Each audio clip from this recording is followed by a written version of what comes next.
प्रभातम।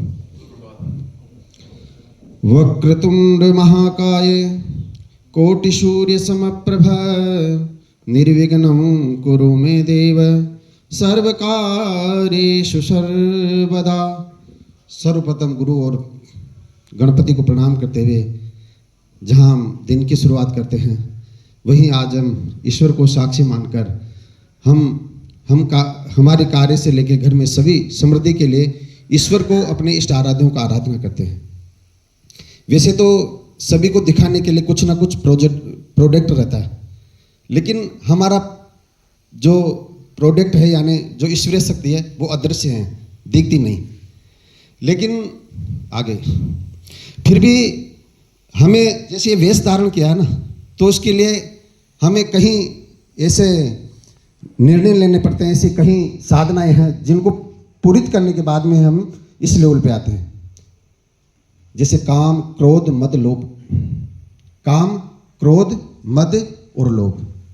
इसी के साथ में गुरु काल में शिक्षा ग्रहण करने के बाद में हमें कई ऐसी चीज़ें सिखाई जाती है कि आपको आगे कैसे बढ़ना है, इस संसार में किस किस तरीके से आगे आपको बढ़ते रहना है। क्योंकि कई समय था कि मैं भी कोई ऐसी लाइन चुनना नहीं चाह रहा था, लेकिन ये सच्ची वास्तविक घटना है। हरिदास जी महाराज का आपने सभी ने नाम सुना होगा। वो हमारे गांव आए थे, तो हमारे पिताजी ये किसान वर्ग से थे।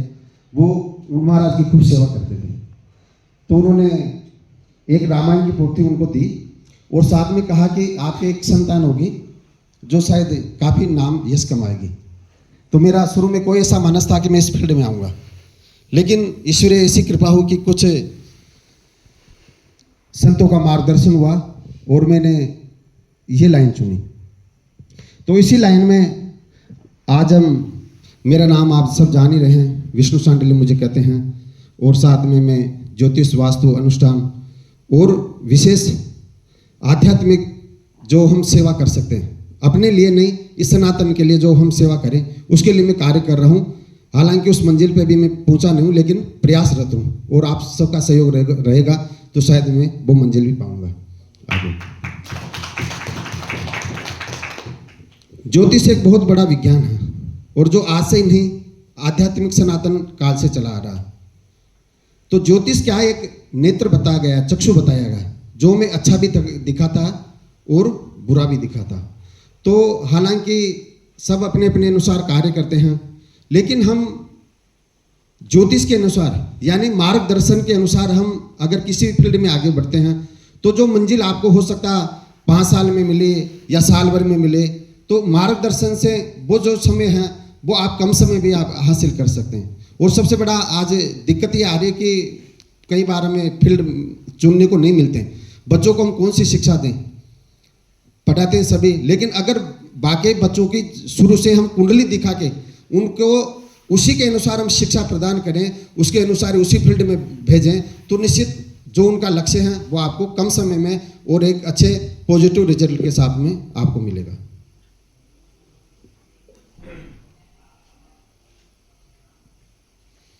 पूजा पाठ अनुष्ठान, इसमें मैं विशेष कार्य भी करता हूँ। और पूजन अनुष्ठान में सबसे बड़ा क्या, आजकल आदि सनातन से कोई अनुष्ठान पूजन आजकल जो हम अनुष्ठान कराते हैं वो वैसे नहीं होते थे। केवल ऋषि मुनियों से आशीर्वाद दिया जाता था, मतलब ऋषि मुनि अपने ये पूजन पाठ वेदांग जो चलाते थे वो आशीर्वाद देते थे, और वहाँ जाके केवल हम नमस्कार या प्रणाम ऋषि मुनियों को करते थे, तो वो आशीर्वाद स्वरूप उनमें इतनी आध्यात्मिक शक्तियाँ रहती थी आज कि वो आशीर्वाद के माध्यम से ही वो तथास्तु बोलते थे, उसमें कार्य सिद्ध हो जाते थे। एरोप्लेन आज चल रहा है, लेकिन हमारे ऋषि मुनि आज से पहले भी एक जगह से दूसरी जगह पे जाते थे। तो अनुष्ठान में क्या है कि ये हर बिजनेस का शास्त्रीय कथा की दशांश होना चाहिए। जिस व्यक्ति ने अपने जीवन में दशांश निकालना प्रारंभ कर दिया तो उसके जीवन में कभी ना शनि की दशा लगेगी, ना राहु की लगेगी, ना केतु की लगेगी, लेकिन दशांश निकालना बहुत ही मुश्किल है। ये शास्त्र हमें कहता है, कहीं ऐसे आप सिख समाज से ले लो, जैन समाज से ले लो, ये इतने इनका फिक्स है, मतलब अपनी कमाई का दशांश वो जरूर निकालेंगे। लेकिन आजकल क्या ये चीज़ें लुप्त होती जा रही है। आपने देखा होगा आपके बड़े जो बुजुर्ग होंगे या जो परिवार होंगे, पहले साल में कुछ ना कुछ एक ऐसा आयोजन करते होंगे जिसमें शायद सभी समाज भी आते थे, चाहे वो रामायण पाठ हो, चाहे सहस्त्रघट हो, या कुछ कैसा भी आयोजन हो, लेकिन उसमें सभी को बुलाते थे और वो अपना दशांश निकालते थे। लेकिन आजकल क्या है, जैसे धीरे धीरे चीज़ें लुप्त होती जा रही है और लोगों को ये रहा कि ये वेश धारण कर रहे हैं, सब पाखंडी है, सब अपने पेट आर्जन के लिए कर रहे हैं, लेकिन ऐसा नहीं। और इसी अनुष्ठान में आज अनुष्ठान तो जैसे गणेश पूजन से लेके जितने भी पूजन इत्यादि होते हैं मैं सब कराता हूँ, लेकिन विशेष आज अनुष्ठान में हम चर्चा करेंगे बगलामुखी प्रयोग, पीताम्बरा प्रयोग बोलते हैं, और जो शायद हर बिजनेसमैन के लिए, हर व्यक्ति के लिए बहुत आवश्यक है। क्योंकि आज हम बिजनेस कर रहे हैं, लेकिन कहीं ना कहीं ऐसे अदृश्य शत्रु या अदृश्य बाधाएं रहती है जो हमें जीवन में प्रेरित करते हैं। या हो सकता है कि कहीं आपका पैसा है, आपने दे दिया नहीं, लेकिन वो आ नहीं रहा। ऐसा व्यक्ति जो देने में समर्थ है लेकिन देता नहीं है जानबूझ के। तो ये जो पीताम्बरा प्रयोग है ये बगलामुखी प्रयोग है, और ऐसा सिद्ध प्रयोग है जो कि इसको करने से साथ ये मानो कि किसी भी प्रकार का कोई प्रत्येक शत्रु आपको अगर चैलेंज करना कि मैं आपको रहने नहीं दूंगा, तो मेरा विश्वास है कि आप अगर वो पीताम्बरा प्रयोग करेंगे तो उस शत्रु का पता नहीं चलेगा कि वो कहाँ चला गया। उसकी या तो बुद्धि समन हो जाएगी, या वो पागल हो जाएगा, या हो सकता है वो इस संसार से भी चले जाए। इस अनुष्ठान में इतना पावर है। दूसरा अपन अनुष्ठान में करेंगे भैरव दीपदान। भैरव दीपदान ये ऐसे प्रयोग, क्योंकि आजकल सब तत्काल रिजल्ट चाहते हैं, समझ रहे हो। अनुष्ठान तो बहुत है, रामायण पाठ भी, सहस्त्रघट भी और भी है, लेकिन सबको क्या तुरंत रिजल्ट चाहिए, मतलब तो तुरंत रिजल्ट के लिए क्या है, हाँ। तो ये जो अनुष्ठानों की चर्चा कर रहा हूँ मैं, तुरंत रिजल्ट वाले प्रयोग हैं। जैसे भैरव दीपदान। भैरव दीपदान वो प्रयोग है यानी कि किसी को कारावास हो गया या ऐसा संभव हो रहा कि जेल की बाधा हो, तो उसमें भैरव दीपदान, और खासकर व्यापार प्रतिष्ठान में, क्योंकि जिस जगह पे अपना व्यापार रहता है तो वहाँ भूमि में कोई ना कोई उस पहले कौन सी जगह रही होगी, वो कैसी भूमि उपजाऊ है, या हो सकता कहीं ना कहीं ऐसी चीज़ें भी जैसे दबी रह जाती है जो हमें पता नहीं चलता। तो भैरव दीपदान जो प्रयोग है यह है क्षेत्रपाल प्रयोग बोलते हैं, क्योंकि आपका जो जिस जगह भी जो प्रतिष्ठान होगा वहाँ के क्षेत्र के जो देवता होते हैं वो भैरव देवता होते हैं, और सबसे पहले आपके क्षेत्र के जो भैरव हैं उनको प्रसन्न करना बहुत आवश्यक है।